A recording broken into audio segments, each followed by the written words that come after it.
The community for Deep Rock Galactic is definitely one of the greatest and just chillest places when you compare it to all of the other communities that are built around games. And so when I found out that Deep Rock Galactic was going to be making a Survivor type game, I was stoked. I never played it while it was in alpha, but I have just started playing it in this last week when it released fully. And I have to say, it's just as great as you would think a game from this company is going to be. We're going to go ahead and say that this is a in-progress review. I'm about 15 hours in. I don't have everything unlocked, but I've worked my way through the majority of the game, and I just like to give everyone an update on kind of just how amazing this game really is. So starting off, Deep Rock Galactic, if you've never heard of it, it is a game that revolves around some of the greatest dwarfs that ever existed. Mining, which is another fantastic thing that a lot of people enjoy, and the love for shooting bugs, which seems to be a common theme in games right now, and I'm just absolutely loving it.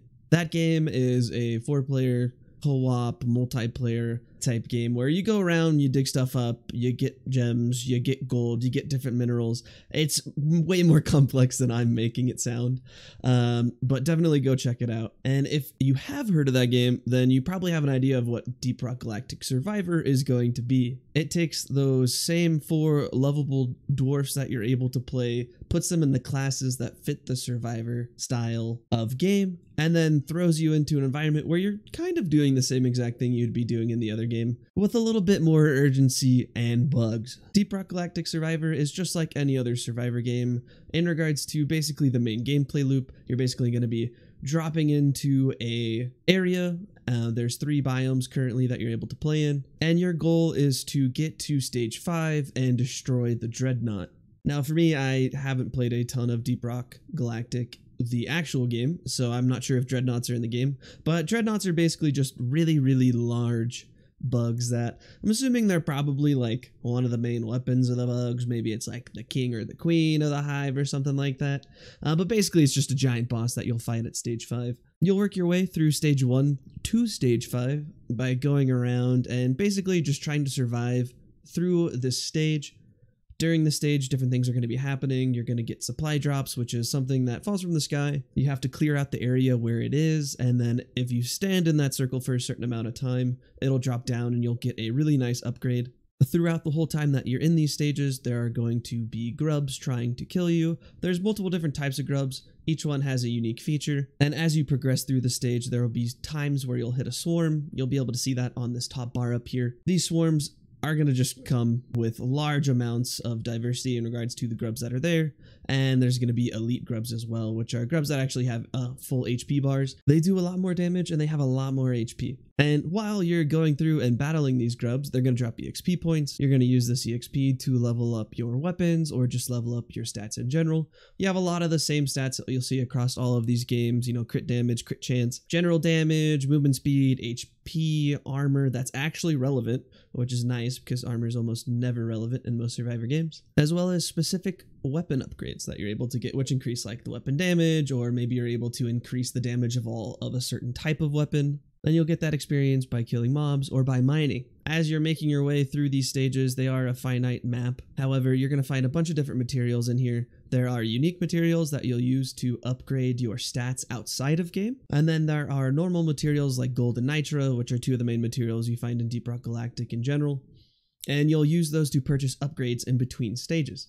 Now, like I said, you'll be able to pick from 4 different classes, and each of these classes have 3 subclasses that you're able to choose from that you'll unlock as you play the characters. We have the gunner, the driller, the scout, and the engineer.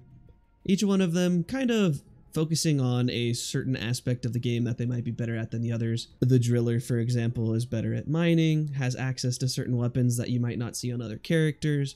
Same thing with the gunner, a little bit more tanky, more damage. The scout is faster, able to dodge, and then the engineer has just a lot of really cool gadgets and weapons that you're able to use that definitely set up a certain play style if you're into that.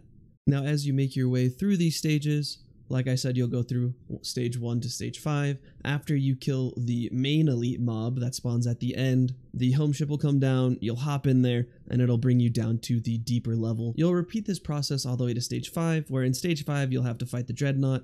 On this stage, it's a little bit different. You'll have to destroy 3 eggs that have higher tier mobs in them. And then after you destroy these 3 eggs, you'll be able to destroy the large egg that the Dreadnought is in. The Dreadnought has significantly more HP than anything you fought before. It's able to do a ton more damage than you're used to, and I would expect you to die to this multiple times.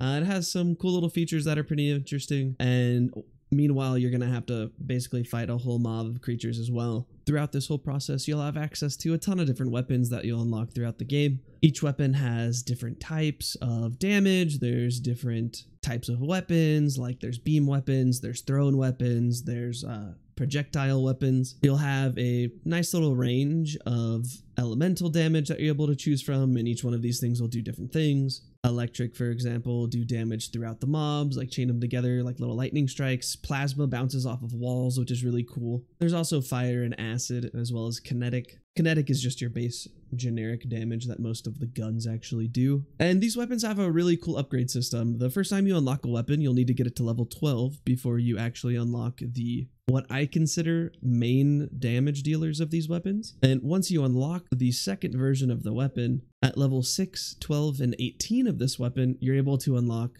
unique attachments that greatly increase the damage or greatly change the playstyle of the weapon. For example, there's a turret that you get on the Engineer, definitely one of my favorite, and once you unlock the second version, I call it a second version, but it's still the same weapon, you're just able to actually attach these things to it. One of the attachments, for example, is that these turrets actually start to follow you around. It's really cool. They're no longer stuck in a static location. You throw them down and they follow you around until they do eventually disappear. There's things like that for all of the weapons. It's a very, very unique take on basically upgrading the main types of things that you're going to be dealing damage with. And you'll have access to 4 weapons throughout the game. In every single dive, you have 1 weapon when you spawn, you unlock a second weapon slot at level 5, your third at level 15, and your fourth at level 25. And then you're locked in with these 4 weapons. A lot of the times you're only going to be able to upgrade maybe 1 or 2 to the max. On average, I would say I'm ranging from like level 50 to like 70 at the end of it on pretty good runs. And there's obviously ways to min-max this. Lastly, like I said, there's 3 biomes. There's 3 different regions that you're able to play in, with each one having unique features to it, which is really nice. The main region is just I would say the most generic type of mine, basically, when you're diving into this. It's just got a lot of stone, there's different minerals and things like that, but there's no unique features to this zone. Now, the second zone is this magma cavern that has magma that's on the floor. It'll deal damage to you. It also spawns these little things that explode, and that definitely changes up the playstyle for the map. The last one is this jungle biome. That is really, really fun. It has these like bushes that spawn and are able to grow throughout the time that you're in the map. So if you break them, but you don't break all of it, it's able to grow back, and it's a really very interesting mechanic because the mobs aren't able to go through them. So you can really play with your environment in this map. There's also these red vines that you're not actually able to break at all. So there's a lot that you have to consider while you're playing the game that I think just make for a more engaging type of survival style game that is kind of lost in a couple other games. Overall, I think that this is a great addition to the Survivor series, and it's also backed by an amazing studio and a great community. So I am looking forward to how this game is going to evolve in the future. I'm hoping that this isn't something that's just created and then kind of dumped. And I really don't see that from this studio or community. The main gameplay loop is fantastic. It scales very, very well. I have to say that the difficulty increases in this game probably a lot more than it does in most other Survivor games. And that's really nice because you're not just able to blitz through the game as fast as possible. You have to actually go through the game, unlock the weapons, rank them up.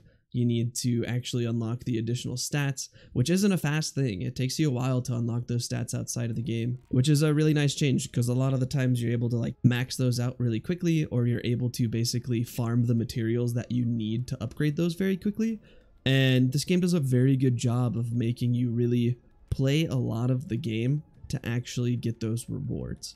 The classes are fantastic. I think they're unique to the game itself, and they have very, very well balanced differences. So if you have a specific playstyle, there's definitely gonna be a class for you. One of the things that I do dislike a little bit, and this is mostly just nitpicking, is that the way that you unlock the additional hazard levels, which is how the difficulty increases on these maps, is by unlocking these cogs. And you get these cogs by doing specific achievements on each map. Normally, in a lot of these Survivor style games, there are specific achievements that are linked to characters. However, it's generally not linked to your progression on the maps that you're able to play. And so if you don't like a specific character for any type of reason, you're still forced into playing that character if you want to unlock these cogs to play the additional higher level difficulty maps. For me, I feel like that's somewhat of a negative, because you don't really want to force people to play the classes that they don't want to, at least in this type of game. I understand it for achievements, but for progression to go further into the game, I think it's a little odd. I haven't particularly had any problems with it. I do enjoy all of the classes. Obviously, I have preferences, but it's not to a point where like I only want to play one class. But I know there are people out there, and this is something that has been brought to my attention that people are kind of bothered by. But that's really a stretch, and it's really the only negative that I have for this game. While $10 is a little bit of a stretch for this genre, basically, this is very easily worth the $10. This is a fantastic, well-polished game that you will have tons of hours of playtime in, and that is why I highly recommend it to you guys. I'll be making a couple other videos in regards to this game just because I've been having so much fun, things like tips and tricks and stuff like that. So if that's something that you're interested in the future, definitely give me a like and subscribe. I really appreciate it. And as always, I hope to see you on the next one.